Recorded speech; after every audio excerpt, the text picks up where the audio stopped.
अबीस काफ़ी ज़्यादा उदासी में कहता है, मैं सच्चाई जानना चाहता हूँ। इसके बाद कमरे के अंदर कुछ वक्त के लिए शांति छा जाती है। फिर प्रिंस उससे कहता है, मैं समझ सकता हूँ, लेकिन अगर तुम मौजूदा हालात को देखो तो मुझे डर है कि यह सिर्फ इनजस्टिस का मामला नहीं है। उस मोटे आदमी की मानसिक स्थिति स्पष्ट रूप से ठीक नहीं थी। वह सचमुच ऐसा लग रहा था जैसे उस पर किसी बुरी आत्मा का साया हो। मुझे कल भी सब कुछ देखना यानी ऑब्जर्व करना जारी रखना होगा। मुझे आखिरकार इस मामले की समस्या समझ में आ रही है। अगर प्रेजेंट डिसेप्शन वास्तव में एक सर्वाइवल हॉरर गेम है तो मैं लगभग निश्चित हो सकता हूँ कि कैदी वांग ल्यूशेंग की मौत अन्यायपूर्ण तरीके से हुई थी। इस बात की भी बहुत ज़्यादा संभावना है कि वह एक खूंखार भूत बन गया हो जो जेल से बदला लेना चाहता हो। लेकिन बनी ने जो मिशन दिया था वह था जेल में 1 महीने तक जिंदा रहना। उसमें साफ साफ कुछ भी नहीं बताया गया था। मुझे पक्का नहीं पता कि मैं 1 महीने तक जिंदा रह पाऊंगा या फिर मैं नर्क से आत्माओं को आज़ाद करवा रहा हूँ। नहीं, मुझे अभी इतनी आगे की नहीं सोचनी चाहिए। शायद ये सब कुछ महज एक इत्तेफाक हो। भूत प्रेत जैसी कोई चीज़ होती ही नहीं है। यह सब तो बस मेरा अपना ही वहम है। लेकिन भूतों के अलावा क्या परेशानी पैदा करने की कोई और पॉसिबिलिटी हो सकती है? प्रिंस ये सब सोच ही रहा होता है, तभी अबीस उस दूध के बोतल को प्रिंस के होठों के करीब ले जाते हुए कहता है, ऑफिसर वांग गहराई से सोचते हुए काफ़ी ज़्यादा चार्मिंग लगते हैं। लेकिन यह मत भूलिए कि मैं वांग ल्यूशेंग का बेटा हूँ। मेरे शरीर में भी होमोफोबिक का खून बहता है, यानी कि गे का ब्लड उसकी नसों में बहता है। ये सुनने के बाद प्रिंस काफ़ी ज़्यादा शॉक्ड हो जाता है और उसे खुद से दूर करते हुए चिल्ला के कहता है, भले ही तुम गे हो, मैं नहीं चाहता कि तुम मेरे करीब आओ। क्या जेल में बंद रहने की वजह से तुम्हारी असली इच्छाएं बाहर आ गई हैं? ये कह के प्रिंस वहाँ से जाने लगता है तो अबीस कहता है, क्या तुम भी वैसे ही नहीं हो? तुम्हें भी तो मेंस पसंद है ना? ये सुन के प्रिंस अपना हाथ ना में हिलाते हुए कहता है, तुम क्या कह रहे हो? मुझे तो औरतें भी पसंद है। तो पीछे से अबीस कहता है, अगर तुम्हें ये दूध नहीं चाहिए तो मैं ले रहा हूँ। तो प्रिंस कहता है, जाओ इसे लेकर जाओ, यहाँ से दफ़ा हो जाओ। मगर प्रिंस काफ़ी ज़्यादा ब्लश करते हुए अपने होठों को रब करते हुए कहता है, यह अबीस पहले से साफ तौर पर अलग है। शायद ऐसा इसलिए है क्योंकि कहानी उसे अपने हिसाब से चला रही है, लेकिन असल में वन नाइट स्टैंड के लिए वह एक काफ़ी अच्छा विकल्प है। उसका शक्ल सूरत और उसकी तकनीक दोनों ही मेरी पसंद के हैं, लेकिन वह अभी भी एक पहेली ही है। क्या होगा अगर वह मुझसे पूछे कि यहाँ क्या हुआ था जब हम वापस अपनी दुनिया में जाएंगे? तो अभी इनोसेंटली पूछेगा, प्रिंस तुमने वहाँ पे मुझे क्यों छुआ था, ऐसा क्यों किया था?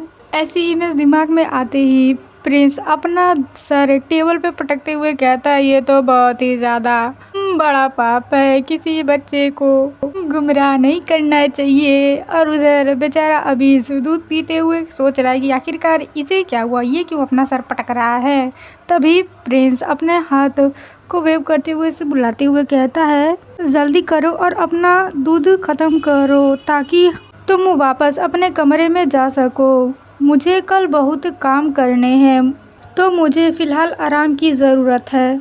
ये सुन के अबीस प्रिंस की ओर देखता है और कहता है, मैं नहीं जा रहा हूँ। ये सुन के प्रिंस काफ़ी ज़्यादा गुस्से से चिढ़ते हुए उसकी ओर देख रहा होता है। तो अबीस अपना खाली दूध का बॉटल टेबल पे रखते हुए कहता है, आपने मुझे यह नहीं बताया कि आप इस मामले में इतनी दिलचस्पी क्यों ले रहे हैं। क्या कोई आम इंसान इसे परेशानी भरा नहीं मानेगा?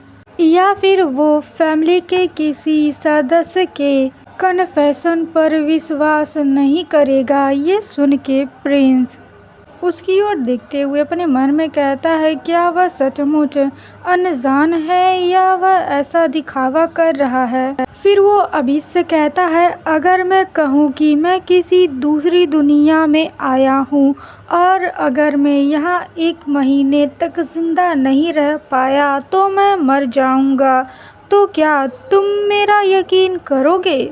ये सुन के अभीश सच में बहुत ही ज़्यादा कंफ्यूज हो जाता है और उसकी ओर बढ़ते हुए कहता है, क्या जेल बहुत खतरनाक है? क्या आपको मदद चाहिए? ये सुन के प्रिंस पसीने में तरबतर होते हुए कहता है, इससे बेहतर तो यह है कि तुम यह क्यों नहीं सोचे रहे कि इतनी बेतुकी बात की सच्चाई पर तुमको शक क्यों नहीं हो रहा?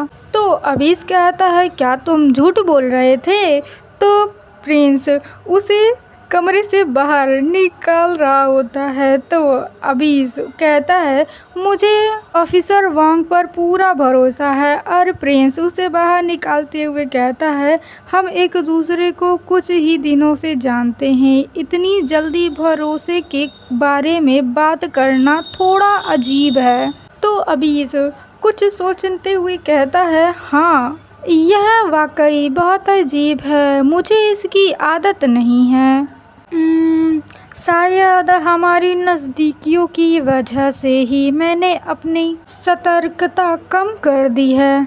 अभी इसकी ऐसी हरकत को देख के प्रिंस हद से ज़्यादा इरिटेट और परेशान हो जाता है और अपने कमरे से उसे धक्का मार के निकालते हुए कहता है, अगर तुम इसी तरह की घटिया बातें करते रहे तो तुम पागल हो जाओगे। मैं तुम्हारे खिलाफ जेल गार्ड पर हमला करने की शिकायत दर्ज करा दूंगा। ये सुन के अभीश बेचारा सुधरेगा नहीं, ये कहता है, तो मैं चुप हो जाता हूँ। मगर वो प्रिंस का हाथ पकड़ के कहता है, लेकिन ऑफिसर वांग, यदि आपको किसी भी तरह की खतरा महसूस हो तो प्लीज़ मुझे ज़रूर बता दीजिएगा।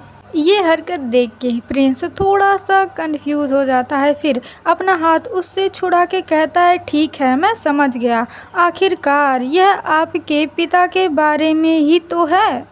तो अभीश अपना सर ना में हिलाते हुए कहता है, नहीं, मैं चाहता हूँ कि मैं आपको प्रोटेक्ट कर सकूँ। ये सुन के प्रिंस अभीश के साथ अभीश गेम में बिताया हुआ पल को याद करता है और अभीश को साइड करते हुए कहता है, आखिर किसे आपकी प्रोटेक्शन की ज़रूरत है? खुद को पहचाने और अपने काम से काम रखें। ये सुन के अभीश यानी कि वांग ए जो फ़िलहाल बना हुआ है, कैरेक्टर में घुसा हुआ है, वो प्रिंस का चेहरा पकड़ के कहता है, नहीं, हालांकि मुझे नहीं पता कि उस अभीश से आपका क्या संबंध है, क्योंकि आपने मेरे साथ अच्छा व्यवहार किया है, इसलिए स्वाभाविक रूप से मुझे भी आपका एहसान चुकाना होगा।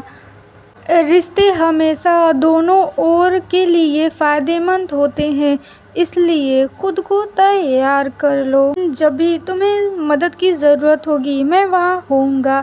ये सब सुन के प्रिंस बुदबुदाते हुए कहता है, ये कितना पागल आदमी है। मुझे पता है कि मैं उसे खतरे का सामना करने नहीं दे सकता, वरना मिशन असफल हो जाएगा।